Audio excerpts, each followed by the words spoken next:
Oh, hello there. You've come back to watch more games on behalf of delusivegaming.co.uk. I am Copper from Copper and Diamond fame. Diamond is not with us today because he's got better things to do, but that's fine because we're all here and we love StarCraft. And in case you're wondering, Diamond, otherwise known as John Becker, is actually one of the subjects of today's discussion. And he, in this particular game, is facing off against a chap who figures he's pretty good. His name's Juge, and he decides to six-pool and keeps four drones on the minerals there, and he sends one out to scout. Now, of course, that's going to be very important because what he's going to do by that is basically find out immediately where his opponent is, because this Overlord will eliminate this position, and the one drone across here will eliminate this position, so if they were neither there nor there, they would definitely be down here. But anyway, he finds him over here and decides to run a bit of interference with his drone, as you can see, not allowing John to drop that gateway. You're going to see why that is in a second. Well, you probably already guessed what it is. If John cannot drop the gateways to make the block, then the six-pool will succeed in running a bunch of Zerglings by. Anyway, we see what's going on over here, and we see that he's rallied all the way into the base. So these Zerglings will just be dashing right out the gate. And they're on their way across the map there, and these four drones still mining away. They're doing their damnedest to get those minerals in there. And we're going to see what happens. Now you're going to see that John decides to drop two gates and a pylon to block this off, because he obviously spotted this six-pool quite early with his good scouting there. So what you're going to see is that he decides to attack the pylon and the gateway in construction over here, and John says, "Uh-oh, I've got to make a block." And so he does. He blocks with his probes, but it doesn't quite work. So unfortunately, the Zerglings are going to get by. But he did plant that pylon over there, and that's going to be important because of what's going to happen over here. Now he chrono boosts another zealot out. You see what I said? This pylon was very important there. Chrono boosts another zealot out because that's the only thing that's going to keep him safe. But I tell you what, a little bit of probe micro is going to keep him safe too. Now look at this. This, under normal circumstances, would seem quite unfortunate and overwhelming, but these two zealots have now changed the tide, because there's two, and two zealots can do a hell of a lot of damage to a couple of Zerglings. But, not to be discouraged, Juge decides that, you know what, I can keep rocking with this six-pool situation. As you can see, there's more Zerglings coming over here, but they're going to be met by Mr. Happy Zealot over there. And these two zealots will clean up what's inside the base right now. And they're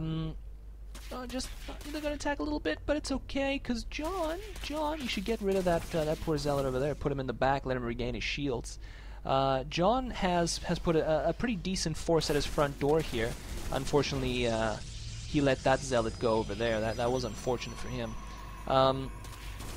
But these zealots are doing a pretty good job of staving off the Zergling pressure here. John, in the meantime, decides to drop a cybernetics core, and that's going to be quite useful in short order. As you can see, the six-pool did some damage. I mean, he simply doesn't have too many probes at all. He's rocking 10 probes.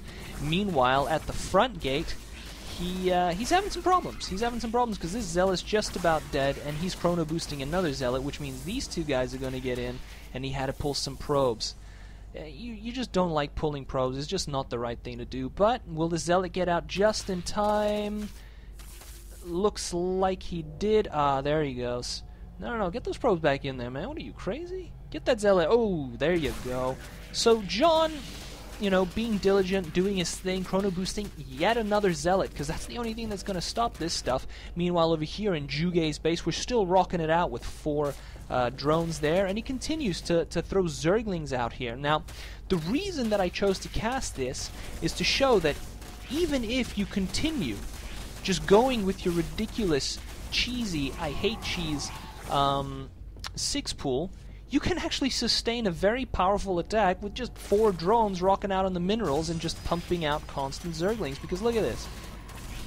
John only has 1 usable zealot. This gateway is just about finished. By that I mean its life has almost expired, and this one over here is at a little bit less than halfway, and there's 4 Zerglings pestering the Zealot here, and there was a couple over here bothering this guy. Now it does seem like John is going to get a slightly stronger upper hand here very shortly, but this Zealot unfortunately is going to go, and there he goes, but there's a nice fresh Zealot behind him, so he's okay. In the meantime, though, he has mined a little bit of gas, and that's really where the difference is going to come in. He had just enough leeway, I suppose you could say, from this constant pressure to get enough gas to get that one Stalker, and not research Warpgate yet. I mean, he just needs those Stalkers, isn't it? And he's pumping out a Sentry and a Stalker. Now the Sentry, of course, is going to shut down any more cheesy 6 pool pressure. Let's see how many. Yeah, he's gathering them up for one final thrust. I like that word. Feels good. And he's decided to chrono boost the Warp Gate. So obviously John is now very much ahead.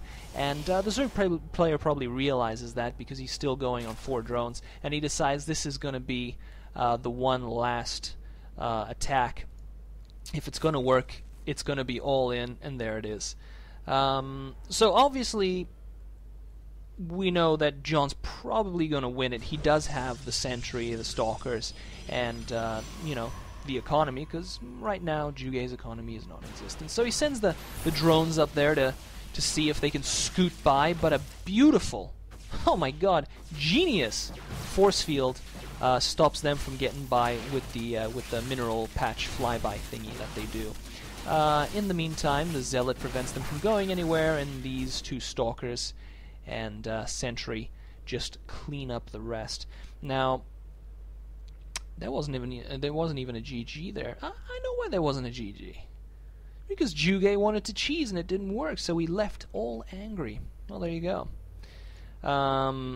Moral of the story: don't 6 pool. Okay, that's it. We're done. Hope you enjoyed it. Bam.